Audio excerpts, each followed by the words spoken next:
ಚಿಕ್ಕವ್ರಿಗೆ hi, hello, ದೊಡ್ಡವ್ರಿಗೆ ನಮಸ್ಕಾರ. Welcome back to limitless art seven guides. ಇವತ್ತಿನ ಒಂದು ಹಾರರ್ ಸ್ಟೋರಿ ಇದೆಯಲ್ಲ, ಇದು ನನ್ನ ಎದುರಿಗೆ ನಡೆದಿರ್ತಕ್ಕಂಥ ಒಂದು ರಿಯಲ್ ಘಟನೆಯಾಗಿದೆ. ಏನಂದರೆ ಗಾಯ್ಸ್, ನಾನು ಚಿಕ್ಕ ವಯಸ್ಸಿನಲ್ಲಿದ್ದಾಗ ಬೇಸಿಗೆ ರಜೆ ಅಂತ ಬಂದಾಗಲೆಲ್ಲ ನಮ್ಮ ಅಜ್ಜಿ ಊರಿಗೆಲ್ಲ ಹೋಗ್ತಾ ಇದ್ವಿ. ಅದೇ ತರಹ ಬೇರೆ ಬೇರೆ ಸಿಟೀಸಿಂದನೂ ಅಜ್ಜಿ ಊರಿಗೆ ಬರ್ತಾಯಿದ್ರು ಜನ, ನಮ್ಮ ಕಸಿನ್ ಬ್ರದರ್ಸ್ ಎಲ್ಲ, ಅಂದರೆ ನಮ್ಮ ತಮ್ಮ, ಬಟ್ ರಿಯಲ್ ಅಲ್ಲ, ಸ್ವಂತ ತಮ್ಮ ಇರಲಿಲ್ಲ, ಹೀಗೆ ಕಸಿನ್ ಬ್ರದರ್ ಇವರೆಲ್ಲ ಬರ್ತಾಯಿದ್ರು. ನಾನು ಅವಾಗೇನು 8th 9th ಹೀಗೆಲ್ಲ ಇರಬೇಕು.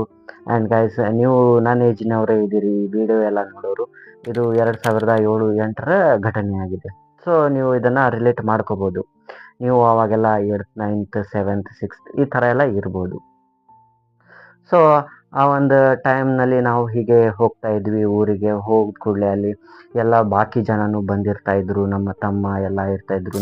ಊರ ನಡುವೆ ಒಂದು ಖುಲ್ಲಾ ಮೈದಾನ ಇತ್ತು, ಅಂದರೆ ಸುತ್ತಲೂ ಮನೆಗಳಿದ್ದಾವೆ ಆ್ಯಂಡ್ ನಡುವೆ ಒಂದಿಷ್ಟು ಜಾಗ ಬಿಟ್ಟಿರ್ತಾರೆ. ಅಲ್ಲಿ ಆಕಳು ಕಟ್ಟೋಕಿರ್ಬೋದು, ಆಕಳಂತಲ್ಲ ಬಟ್ ನಾರ್ಮಲ್ ರಾಶಿ ಮಾಡೋದಕ್ಕೆ, ಜನ ಕೂತ್ಕೊಳ್ಳೋದಕ್ಕೆ ಅಂತ ಸ್ಪೇಸ್ ಎಲ್ಲ ಇರ್ತದೆ.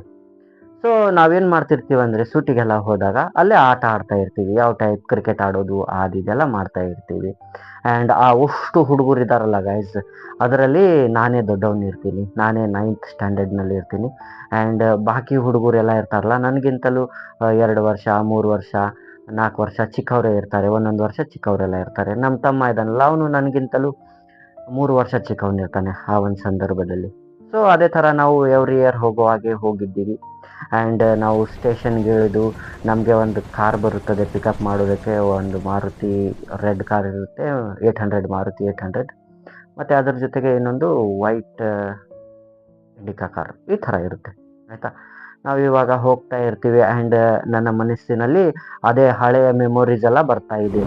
ಇವಾಗ ನಾವು ಹಳ್ಳಿಗೆ ಹೋಗ್ತೀವಿ, ಹೋದ ಕೂಡಲೇ ಅಲ್ಲಿ ಕ್ರಿಕೆಟ್ ಎಲ್ಲ ಆಡ್ತೀವಿ, ನನ್ನ ಅಣ್ಣ ತಮ್ಮಂದಿರೆಲ್ಲ ಇರ್ತಾರೆ, ಮತ್ತು ಆ ಹಳ್ಳಿ ಊರಿನಲ್ಲಿ ಇರ್ತಕ್ಕಂಥ ಫ್ರೆಂಡ್ಸ್ ಇರ್ತಾರೆ ಅಂತ ನಾನು ಫುಲ್ಲು ಖುಷಿಯಾಗಿ ಹೋಗ್ತಾ ಇದ್ದೀನಿ.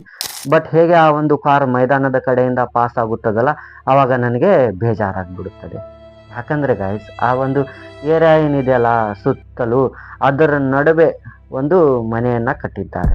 ಆ ಮನೆ ಯಾವ ಟೈಪ್ ಇದೆ ಅಂದರೆ, ಅದು ಒಂದೇ ಕಟ್ಟಡ ಆಗಿದೆ, ಅದಕ್ಕೆ ಯಾವುದೇ ಥರ ಪೇಂಟಿಂಗ್ ಏನು ಹೊಡೆದಿಲ್ಲ, ಅರ್ಧದಲ್ಲೇ ಬಿಟ್ಟುಬಿಟ್ಟಿದ್ದಾರೆ ಕನ್ಸ್ಟ್ರಕ್ಷನ್ ಮಾಡೋದು. ನ್ಯೂಲಿ ಕನ್ಸ್ಟ್ರಕ್ಟೆಡ್ ಕಟ್ಟಡ ಅದು.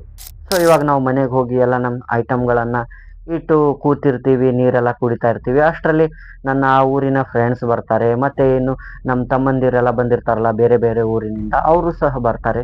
ನಾವೆಲ್ಲ ಕೂತಿರ್ಬೇಕಾದ್ರೆ ನಮ್ಮ ಫ್ರೆಂಡ್ಸ್ ಅಂತಾರೆ, ಏನಿಲ್ಲ ನಡ್ರಿ ಮೊದಲಿನಂಗೆ ಕ್ರಿಕೆಟ್ ಆಡೋಕೆ ಹೋಗೋಣ ಅಂತ ಅಂದಾಗ ನಾನು ಅಂತೀನಿ, ಅಲ್ಲಿ ಪ್ಲೇಸೇ ಇಲ್ಲಲ್ಲ ಆಡೋದಕ್ಕೆ. ಅಂದಮೇಲೆ ಅವ್ರಂತಾರೆ, ಇಲ್ಲ ಮನೆ ಪಕ್ಕದಲ್ಲಿ ನಮಗೆ ಆಡೋವಷ್ಟು ಇದೆ, ನಾವು ಬೌಂಡ್ರೀಸ್ ಎಲ್ಲ ಹೊಡಿಬೋದು, ಬಟ್ ಅಷ್ಟು ಫ್ರೀಡಮ್ ಇಲ್ಲ ಮೊದಲಿನ ಹಾಗೆ, ನಡ್ರಿ ಆಡೋಣ ಅಂತ ಗ್ರೂಪ್ನಲ್ಲಿ ನಾವು ಬ್ಯಾಟು ಬಾಲು ಮತ್ತು ಈ ಟಯರ್ಗಳಿರ್ತಾವೆ ನೋಡಿ ಗೈಸ್, ಟ್ಯಾಕ್ಟ್ರ್ ಟಯರ್ಗಳಿರ್ಬೋದು, ಮತ್ತು ಕೆಲವೊಂದು ಸತಿ ಟಯರ್ ಇಲ್ಲಾಂದರೆ ಈ ಪರ್ಶಿ ಅಂತೀವಿ ನೋಡಿ ಗೈಸ್, ಟೈಲ್ಸ್ ಗಲ್ಲು ಅಥವಾ ಯಾವುದೋ ಒಂದು ಕಲ್ಲನ್ನು ತೊಗೊಂಡು ನಿಲ್ಲಿಸಿ ಆಟ ಆಡ್ತಾ ಇರ್ತೀವಿ. ಸೊ ಅದೇ ಥರ ನಾವು ಇವಾಗ ಹೋಗಿದ್ದೀವಿ.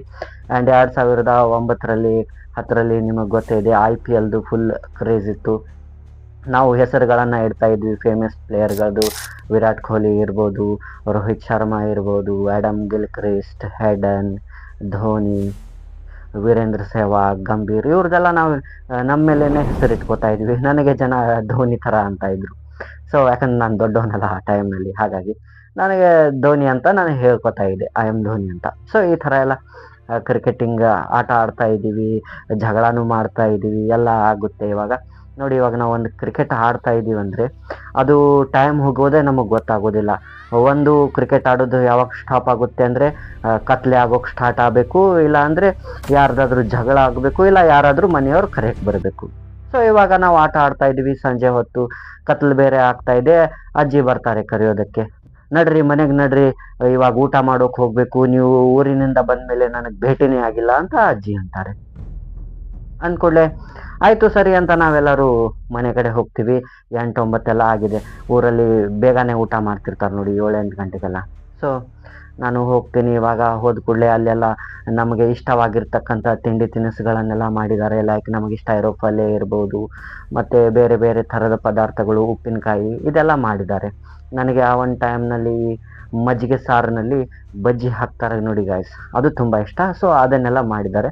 ಹಾಂ ಗಾಯ್ಸ್, ನನ್ನ ಥರನೇ ನಿಮಗೆ ನಿಮ್ಮ ಅಜ್ಜಿ ಊರಲ್ಲಿ ಹೋದಾಗ ಯಾವ ಥರದ ತಿಂಡಿ ತಿನಿಸುಗಳು ಇಷ್ಟ ಆಗ್ತಾಯಿದ್ವು ಆ್ಯಂಡ್ ಅವರು ನಿಮಗೋಸ್ಕರ ಯಾವೆಲ್ಲ ತಿಂಡಿಗಳನ್ನು ಮಾಡ್ತಾಯಿದ್ರು ಅಂತ ಕಾಮೆಂಟ್ನಲ್ಲಿ ಬರೀರಿ ಗಾಯ್ಸ್. ನಾವು ಊಟ ಮಾಡ್ತಾ ಇದ್ದೀವಿ, ಬಟ್ ನನ್ನ ಪಕ್ಕದಲ್ಲಿ ಕೂತಿರ್ತಕ್ಕಂಥ ನನ್ನ ತಮ್ಮನಿಗೆ ಅಚಾನಕ್ ವಾಮಿಟ್ ಆಗೋಕ್ಕೆ ಸ್ಟಾರ್ಟ್ ಆಗುತ್ತೆ. ಅವನು ಭಾಳ ಜೋರಾಗಿ ವಾಮಿಟ್ ಮಾಡ್ತಾ ಇದ್ದಾನೆ, ಮತ್ತು ಅವನು ಅಳ್ತಾ ಇದ್ದಾನೆ, ನಾನು ಹೊಟ್ಟೆ ನೋವ್ತಾ ಇದೆ, ನನ್ನ ತಲೆ ನೋವ್ತಾ ಇದೆ ಅಂತ. ಅಂದರೆ ಅವನು ವಾಮಿಟ್ ಮಾಡಿ ಮಾಡಿ ಅವನ ಹೊಟ್ಟೆ ಮತ್ತು ತಲೆನೋವು ಬಂದುಬಿಟ್ಟಿದೆ. ಪ್ಲಸ್ ಏನಂದರೆ ಫುಲ್ ಜ್ವರ ಏರಿ ಮೈಯೆಲ್ಲ ಕೆಂಪಾಗ್ಬಿಟ್ಟಿದೆ. ಸೊ ಮನೆಯವರೆಲ್ಲ ಗ್ಯಾದರ್ ಆಗ್ತಾರೆ. ಗ್ಯಾದರ್ ಆಗಿ ಕೇಳ್ತಾರೆ ಎಲ್ಲರೂ ಇವಾಗ, ಯಾಕಂದರೆ ನಾನೇ ಆ ಮನೆಯಲ್ಲಿ ದೊಡ್ಡವನು. ಬಾಕಿ ಎಲ್ಲ ಹುಡುಗರು ನನಗಿನ್ನ ಚಿಕ್ಕವರಿದ್ದರು, ನಾನು ಆರಾಮಾಗಿ ಎಲ್ಲ ಇದು ಮಾಡ್ತಾ ಇದ್ದೆ ಅಂತ ನನಗೆ ಕೇಳ್ತಾರೆ, ನೀನು ಇವನನ್ನು ಎಲ್ಲಿ ಕರ್ಕೊಂಡು ಹೋಗಿದ್ದೆ, ಏನಾದರೂ ತಿನ್ಸ್ಕೊಂಡು ಬಂದಿದ್ದೀಯಾ ಅಂತ ಎಲ್ಲ ನನ್ನ ಮೇಲೇ ಡೌಟ್ ಪಡ್ತಾ ಇದ್ದಾರೆ. ತುಂಬ ಸಿಟ್ಟೆಲ್ಲ ಆಗ್ತಾ ಇದ್ದಾರೆ. ಅವಾಗ ನಾನು ಅಂತೀನಿ, ನಾನು ಯಾರಿಗೂ ಎಲ್ಲಿ ಕರ್ಕೊಂಡು ಹೋಗಿಲ್ಲ, ಬೇಕಾದರೆ ಅಕ್ಕಪಕ್ಕದ ಮನೆಯವರಿಗೆಲ್ಲ ಕೇಳಿ ನಾವು ಅದೇ ಒಂದು ಗ್ರೌಂಡ್ನಲ್ಲಿ ಕ್ರಿಕೆಟ್ ಆಡ್ತಾ ಇದ್ವಿ ಸಂಜೆವರೆಗೂ ಅಂತ ಅಂದ್ಕೂಡಲೇ ಅಜ್ಜಿ ಅಲ್ಲೇ ಕೂತಿರ್ತಾರೆ. ಅಜ್ಜಿಗೆ ಈ ದೆವ್ವ ಭೂತ ಮತ್ತು ಗಾಳಿ ಶಕ ಎಲ್ಲ ಆದರೆ ಅವರಿಗೆ ಗೊತ್ತಾಗ್ತಾ ಇರುತ್ತೆ ಇದು ಯಾವ ಕಾರಣಕ್ಕೆಲ್ಲ ಆಗಿದೆ ಅಂತ. ಸೊ ಅವರು ನನ್ನ ಹತ್ರ ಬರ್ತಾರೆ, ಬಂದು ನನಗೆ ಕೇಳ್ತಾರೆ, ಹೌದು ನೀವು ಕ್ರಿಕೆಟ್ ಆಡ್ತಾ ಇದ್ರಿ ಅಂತ ಅಂದ್ರಲ್ಲ, ಏನಾದರೂ ನೀವು ಆ ಮನೆಯೊಳಗೆ ಏನಾದರೂ ಹೋಗಿದ್ರಾ ಅಂತ ಅಂದಾಗ ನಾನು ಸ್ಟಾರ್ಟಿಂಗ್ನಲ್ಲಿ ಇಲ್ಲ ಅಂತೀನಿ, ನನಗಷ್ಟು ಫ್ಲ್ಯಾಶ್ ಇಲ್ಲ ಆಡೋದ್ರಲ್ಲಿ. ಬಟ್ ನನಗೆ ಆಮೇಲೆ ನೆನಪು ಬರುತ್ತದೆ, ನಾನು ಅಂತೀನಿ ನಾನೇನು ಹೋಗಿಲ್ಲ, ಬಟ್ ನಮ್ಮ ತಮ್ಮ ಒಳಗೆ ಹೋಗಿದ್ದ, ಬಾಲ್ ಬಿದ್ದಿತ್ತು. ನಾನು ಅಂದರೆ ಗೈಸ್, ನಾನು ಈ ಧೋನಿ ಥರ ಒಂದು ಹೆಲಿಕಾಪ್ಟರ್ ಶಾಟ್ ಟ್ರೈ ಮಾಡೋಣ ಅಂತ ಒಂದು ಹೆಲಿಕಾಪ್ಟರ್ ಶಾಟ್ ಹೊಡೆದಿದ್ದೆ, ಅದು ಆ ಒಂದು ಮನೆ ಒಳಗೆ ಹೋಗಿತ್ತು.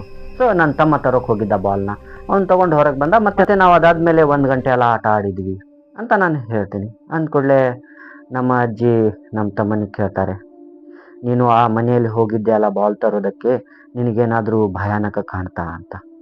ಆವಾಗ ನಮ್ಮ ತಮ್ಮ ತಾನೆ, ನನಗೇನು ಭಯಾನಕ ಕಂಡಿಲ್ಲ, ಬಟ್ ಅಲ್ಲಿ ಒಬ್ಬ ಆಂಟಿ ಕೂತಿದ್ರು, ಅವ್ರ ಕೈಯಲ್ಲಿ ನನ್ನ ಬಾಲ್ ಇತ್ತು, ಅವರು ನನ್ನ ಕಡೆ ಆ ಬಾಲ್ನ ಎಸೆದ್ರು, ನಾನು ತೊಗೊಂಡು ಬಂದುಬಿಟ್ಟೆ. ಅಂದ್ಕೂಡಲೇ ಕೇಳ್ತಾರೆ, ಆ ಆಂಟಿ ಯಾವ ಏಜ್ನವ್ರು ಇರಬೇಕು ಅಂತ ಅಂದಾಗ ಅವನು ತೋರಿಸ್ತಾನೆ, ನಮ್ಮ ಮದರ್ ಏಜ್ನವನು ಇರಬೇಕಂತ.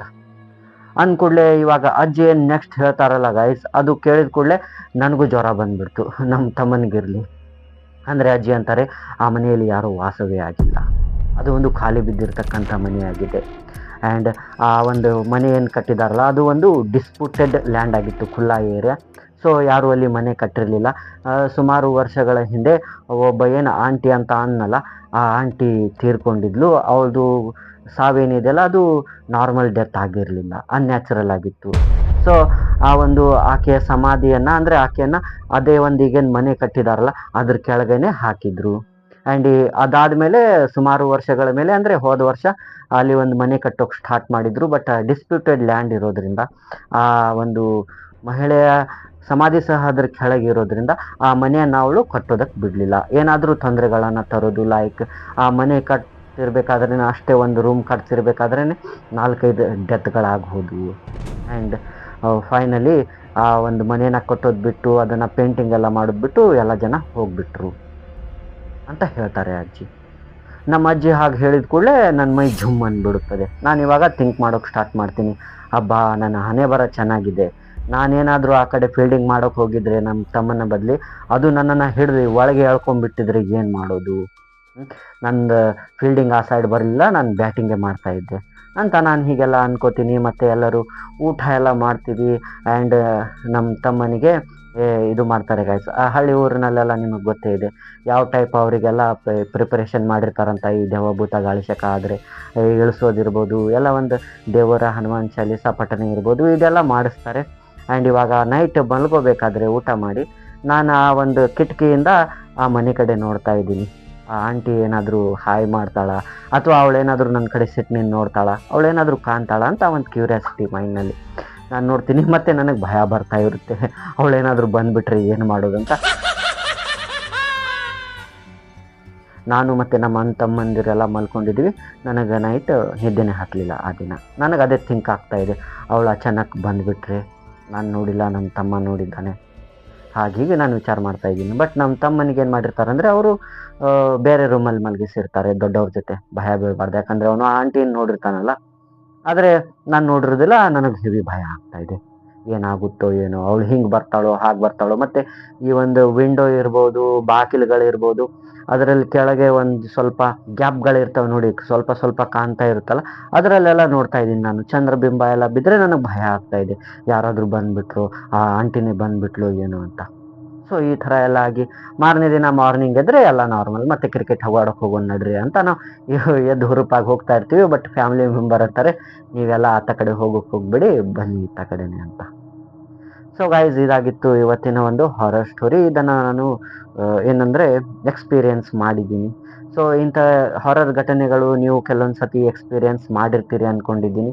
ಅಂಥದ್ದು ಏನಾದರೂ ಇದ್ದರೆ ನನಗೆ ಹೇಳಿ ಗಾಯ್ಸ್. ಆ್ಯಂಡ್ ನನ್ನ ಚಾನಲ್ನ ಸಬ್ಸ್ಕ್ರೈಬ್ ಎಲ್ಲ ಮಾಡ್ತಾ ಇರೋದಕ್ಕೆ ತುಂಬ ಹೃದಯದ ಧನ್ಯವಾದಗಳು. ಈಗ ನನ್ನ ಚಾನಲ್ನ ಸಬ್ಸ್ಕ್ರೈಬ್ ಮಾಡ್ತಾ ಇರಿ ಮತ್ತು ವೀಡಿಯೋಸ್ನ ನೋಡ್ತಾ ಇರಿ. ದೊಡ್ಡ ದೊಡ್ಡ ಕಾಂಟೆಂಟ್ಗಳನ್ನು ಮುಂದೆ ಮಾಡೋಣ ಅಂತ ಹೇಳ್ತಾ ಗಾಯ್ಸ್. Thank you guys.